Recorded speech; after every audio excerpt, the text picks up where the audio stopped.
He is brilliant. ஆனா அடிக்கடி ரொம்ப டயர்ட் ஆயிடுறான். லயன் டேட் சிரப் நோய் எதிர்ப்பு சக்தி அதிகமா இருக்கு. தினமும் 2 ஸ்பூன்.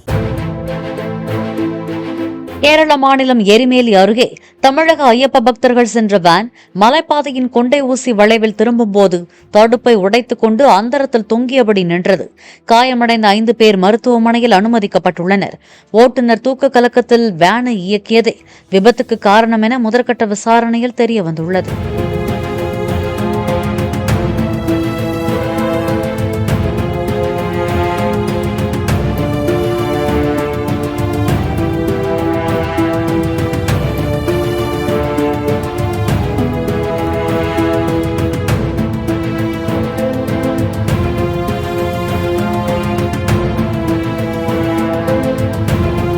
He is brilliant. ஆனா அடிக்கடி ரொம்ப டயர்ட் ஆயிடுறான். லயன் டேட் சிரப் நோய் எதிர்ப்பு சக்தி அதிகமா இருக்கு. தினமும் 2 ஸ்பூன். பிளே ஸ்டோர் மற்றும் ஆப் ஸ்டோரில் இருந்து பாலிமர் செயலியை QR கோடு மூலம் பதிவிறக்கம் செய்யுங்கள். செய்திகளை உடனுக்குடன் பெறுங்கள்.